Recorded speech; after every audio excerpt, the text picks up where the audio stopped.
Stand by.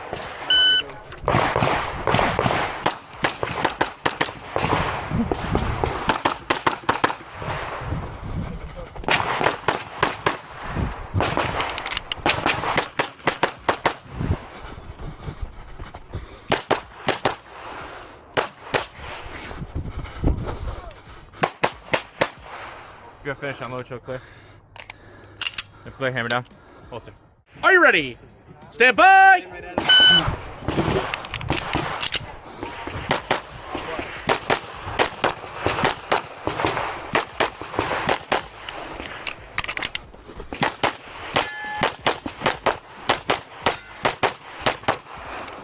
If you're okay. Hey, what's going on, guys? Thanks for coming back to another episode of our stage analysis. So let's go ahead and dive into it. Stage 4 was an interesting stage. It was called They Come in Threes or Do They? So this is a stage that didn't have a lot of shooting on the move. It had 6 positions that I had to get to in order to engage very close range targets. A lot of people on my squad ran the stage differently, and I'll get into that near the end and the why. But one thing that's important to know on this stage is that the last 3 targets you engage, whatever order you go in, have to be engaged with your non-dominant hand. So let's dive in. Stand by.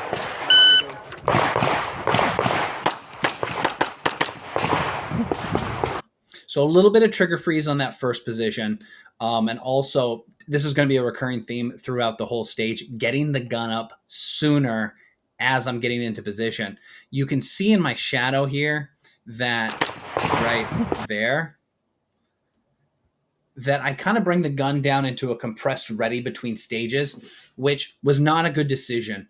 My thought process at the time was, I don't want to break the gun down completely and trying to get into a full stride because I'm only going like 8-10 feet.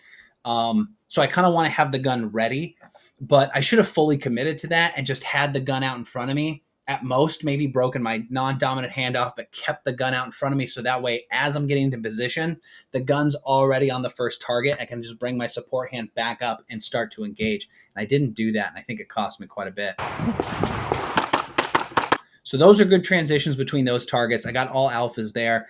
At that range, you don't really have to aim. I don't think I was looking down the sights. I think I just had the gun up and I was pulling the trigger as I moved across. So you can see in the shadow here, again, I bring the gun down into this compressed ready thinking I'm going to punch it out once I'm in position. But that's not really very efficient. What would have been better, again, have the gun up, get into position, and then engage as soon as you're there. So I went a little bit slower on these targets because they're hardcover targets and I wanted to make sure I got my alphas. Moving into this position here is where I thought best to do my reload. The reason is because I'm moving forward, and I think doing reloads on the move is easiest when I'm just moving straight forward, not laterally or moving backward. But you can see I flubbed the reload. I managed to get it in before I got to the box or right as I got to the box, but it did mean that once I was in the box, I'm already in the box here and the gun's still down. So that's something you want to avoid.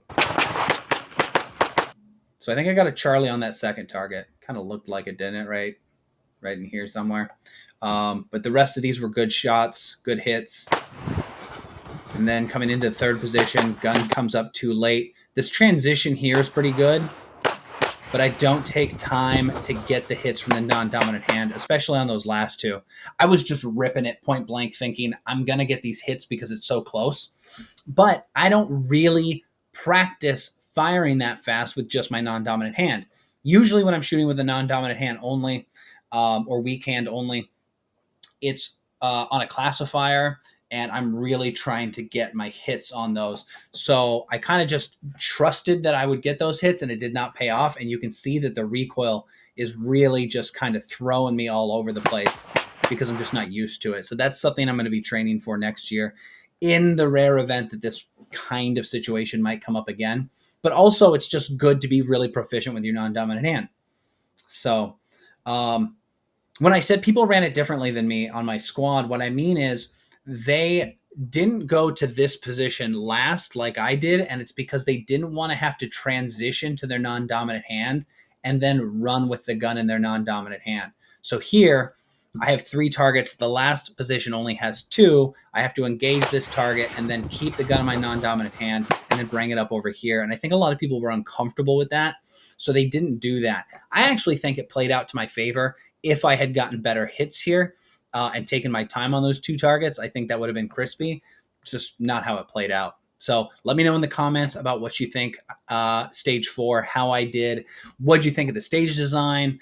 Is this something you've run into? Let me know. Let's move on to the next stage. So let's watch it once together, then we'll talk about it. Are you ready? Stand by!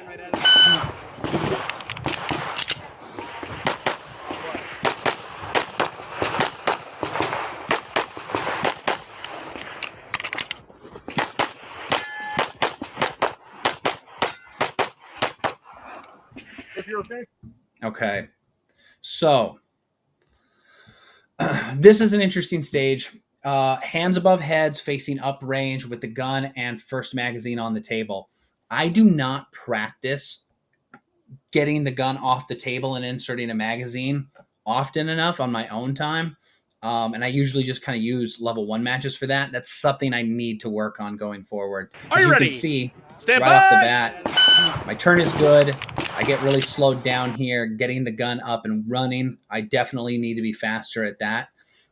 In this position, it was tough to determine which targets to take first, but because of this no-shoot here, I decided to go to the left first and then pivot over to the right, and then take both of these targets before moving back to the left.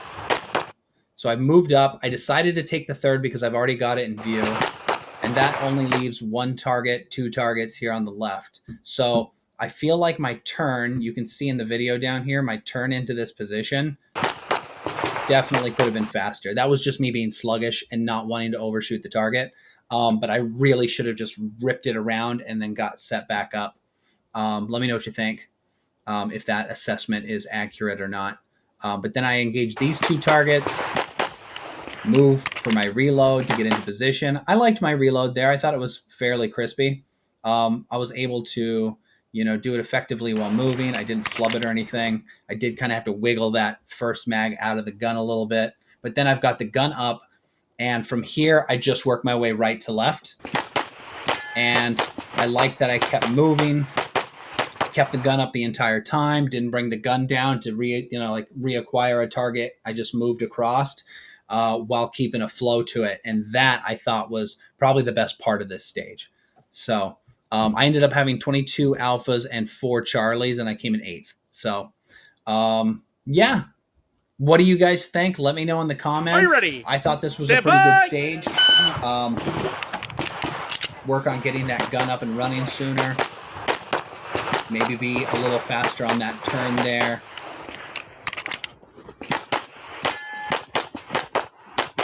The rest of it, I think, is pretty crispy. So, If you're okay.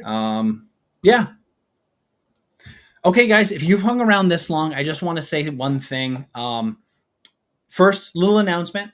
I just got 2,000 subscribers on the channel. Woo! Yay!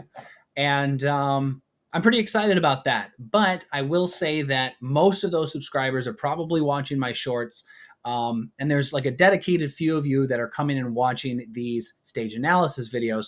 And you're the people that I'm making these videos for. Even if there was just one of you coming to watch, I really appreciate it. I think this is a very interesting part of the sport, and this is definitely a big part of how you get better at USPSA specifically, is learning how to be efficient on stages. So I just want to say thank you for that. And if there's anyone out there that would like to have their stages broken down, maybe on a peer-to-peer level, if you're an A-class shooter, or maybe you're a B-class or C-class shooter, and you would like to have your stages broken down, let me know in the comments. We'll find a way to link up. I think it would be great to break down somebody else's stage and talk about what I liked and disliked. I would love it if somebody did that for me. So if that's something you're interested in, definitely let me know. Otherwise, stay tuned for more videos coming out in the future. I'm going to keep this going. Like I said, even if there's just one viewer out there, this is such a huge benefit to me and my performance, breaking my stages down and being super analytical, that, if it was just my mom watching, hi, Mom, and I would definitely continue to do this. So thanks, guys, and I'll see you next time.